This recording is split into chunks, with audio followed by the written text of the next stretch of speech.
Reagindo a Kim Kataguiri explicando do porquê o Estado brasileiro é o maior responsável pela desigualdade social. Esse é um vídeo de 8 anos atrás, lá de 2017, e que repercutiu muito na época, que a gente vai ver hoje para ver se o Brasil mudou, para ver se o Brasil melhorou e para ver se o que o Kim fala nesse vídeo de 8 anos atrás ainda é condizente com a realidade. Então vamos assistir. Esse é um formato de vídeo diferente do que eu costumo fazer, que é a maioria das vezes aqueles vídeos curtos de Instagram, e esse é um formato novo e que eu quero começar a produzir, e vamos ver com o tempo aí a gente vai aperfeiçoando esse formato. Então bora assistir junto. Muita gente fala sobre a pobreza e a desigualdade social no Brasil, mas ninguém apresenta uma solução concreta. Afinal de contas, por que o Brasil é um país tão pobre e tão desigual? Por que a gente ouve desde sempre que o Brasil é o país do futuro, mas esse futuro nunca chega? 60% dos trabalhadores brasileiros recebem só um salário mínimo, R$ 937. Mas por causa das nossas leis trabalhistas atrasadas... Engraçado que esse número continua até hoje, né? Se duvidar é mais ainda, né? Nessa época era R$ 937 o salário mínimo, hoje em dia é 1.512, entretanto a porcentagem de brasileiros que recebem apenas um salário mínimo é por volta de 60% também. Inclusive, se não me engano, 90% dos brasileiros recebem até R$ 3.000. Ou seja, a elite do Brasil, né, os 10% que a gente fala dos mais ricos da população, nem são pessoas ricas necessariamente, porque são pessoas que recebem mais de R$ 3.000 por mês. E a gente sabe que no Brasil, você ganhando mais de R$ 3.000, você não consegue viver uma vida de luxo, tal. Você é uma classe média baixa ainda, infelizmente, mas... Infelizmente essa situação no Brasil, desde 2017, desde sempre, né? Que nem o Kim falou, o Brasil era para ser o país do futuro, mas desde a época dos nossos avós, pais e mães, o Brasil era para ser o país do futuro, o futuro chegou e o Brasil ainda está para ser o país do futuro, né? É complicado. Eles custam mais de R$ 1.800 para os seus empregadores. Esse dinheiro poderia estar indo para o bolso do trabalhador, mas está indo direto para o governo. Enquanto isso, juízes e procuradores ganham até R$ 200 mil por mês. Isso porque existe um teto constitucional, ou seja, um limite para o salário de todos os funcionários públicos, que é de cerca de R$ 33 mil. Mas ainda assim, 70% dos juízes e dos procuradores recebem acima desse teto. E no final das contas... Isso é uma pauta, inclusive, que o Kim bate hoje em dia a ser um deputado, né? Em 2017 ele não tinha ganhado a eleição ainda, a sua primeira eleição para deputado federal, e hoje ele tem a PEC anti-privilégios e tudo mais, que bate justamente isso que ele falava 8 anos atrás, pra você ver que realmente esse vídeo está muito atual ainda. O que mudou, na verdade, é o número do salário dos juízes, do teto, etc. E o número do salário mínimo, que subiu R$ 600, e já o teto que os juízes recebem já subiu mais de R$ 7 mil, né? Hoje um juiz pode ganhar mais de R$ 40 mil, fora, é claro, os privilégios que todo juiz ganha, né? Então é um absurdo. Quem paga esses super salários são aqueles trabalhadores que recebem só um salário mínimo. A elite do judiciário... Isso que o Kim falou é verdade, né? Hoje a gente pensa que o mais rico paga mais imposto porque tem mais renda, etc. Então o imposto de renda dele é mais caro, tudo mais. Mas na verdade, proporcionalmente falando ao salário da pessoa, o mais pobre paga mais imposto do que o mais rico. Isso porque o mais pobre gasta todo o seu dinheiro ali em consumo e tudo mais, e o imposto sobre consumo no Brasil é muito alto, né? Então, proporcionalmente falando, o mais pobre paga mais imposto do que o mais rico, porque todo o seu salário vai praticamente tudo para imposto, né? Conta com tanto privilégio que eu preciso até de uma lista para falar alguns deles, que são auxílio moradia, carro com motorista, cota de gasolina, auxílio alimentação, de transporte, plano de saúde, pagamento de escola particular para os filhos, dinheiro para compras de livros e computadores, pagamento de até 5 salários mínimos para quem adota uma criança, extras para quem dá aulas e mais uma infinidade de privilégios. É muito privilégio, pelo amor de Deus. Nem sabia que essa lista era tão extensa assim, né? É muita coisa.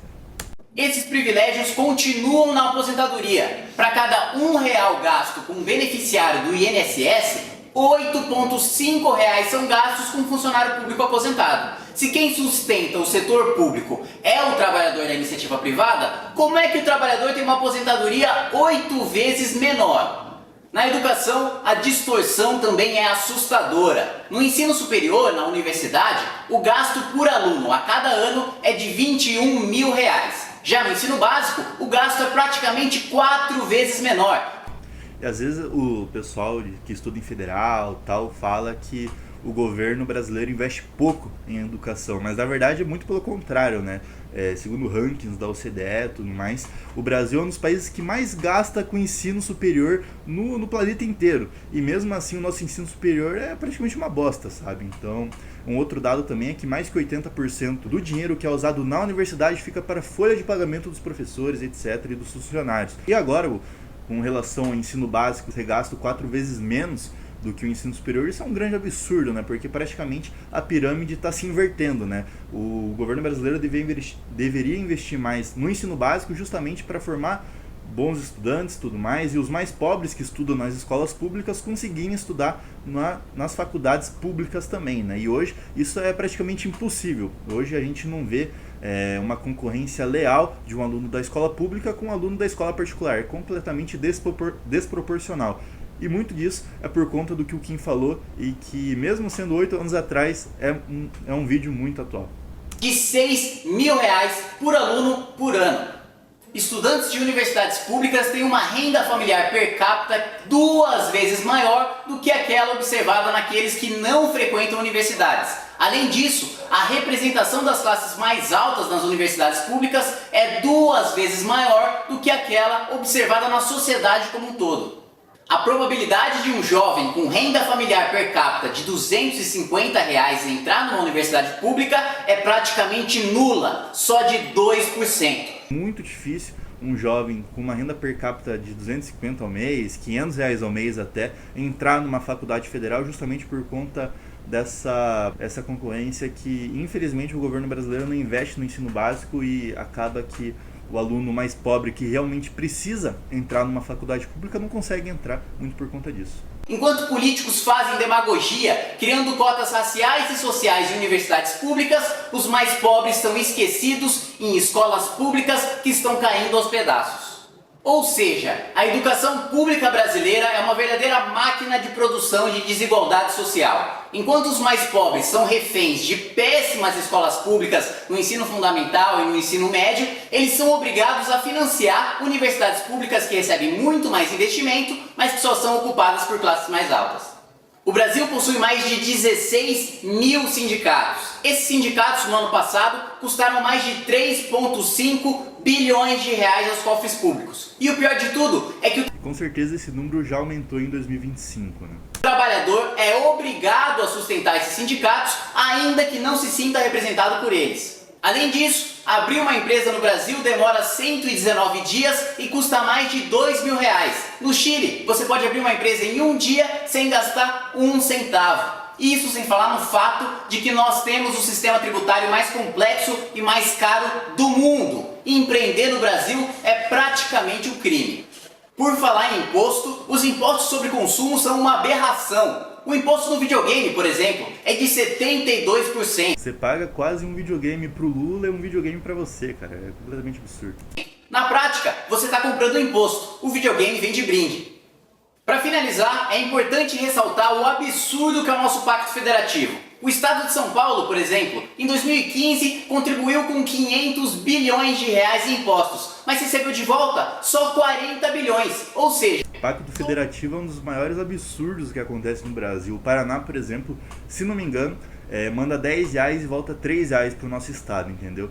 E porque o Pacto Federativo ele ajuda os estados do Nordeste, né? Porque o Pacto Federativo ele tem uma premissa: quanto menos o estado, a Bahia, por exemplo, a Bahia entrega R$10, mas ela vai receber 12 porque o estado dela precisa de um incentivo do Estado brasileiro, do governo federal, para eles avançarem, né? Para o estado melhorar. Entretanto, o que acontece é completamente o inverso, né? Porque o governador do estado da Bahia, do Sergipe, etc., do Nordeste, do Norte, eles não têm assim um incentivo de fazer com que o estado dele melhore realmente, porque quanto pior o estado dele está, mais dinheiro ele recebe, entendeu? Então é óbvio que ele não vai fazer com que o estado dele progrida realmente, ele vai fazer com que o estado dele fique estagnado e talvez até piore para ele receber mais dinheiro por conta dessa premissa, por conta dessa ideologia do Pacto Federativo que é completamente errada.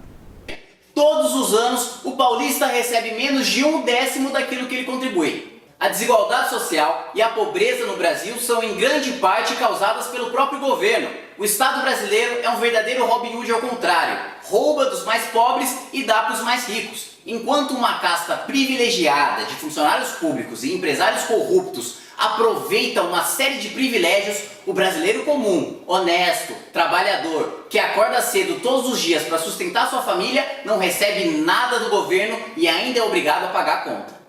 Está na hora de nós, brasileiros, exigirmos uma mudança do Congresso e do governo nas prioridades do Brasil.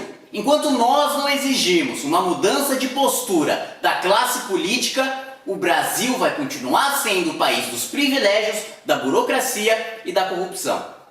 Sinto informar para o Kim de 2017 que o Brasil continuou nisso, até piorou, né, se a gente for ver em diversos quesitos, assim. Então, infelizmente, o Brasil em 8 anos praticamente não progrediu completamente nada. Muito por conta dos governos que passaram, que realmente, até governos de direita, por exemplo, do Bolsonaro, que era de direita, entre aspas, eles não colocaram em prática a ideologia da direita realmente, e acabou que o Brasil, agora com Lula, etc., piorou ainda mais, e infelizmente esse cenário de 2017 é muito realista, mas talvez o cenário de 2025 seja pior do que de 2017, né? Então, esse foi o vídeo. Espero que vocês tenham gostado. Deixa aqui embaixo nos comentários alguma dica, algum feedback, etc, pra gente ir melhorando esse formato que a gente está começando a fazer agora. E se você quiser também, mande aqui o link de um vídeo que você quer que eu reaja. Pode ser vídeos antigos e pode ser vídeos atuais também, é claro. Então é isso. Muito obrigado para você que assistiu até aqui e até o próximo vídeo.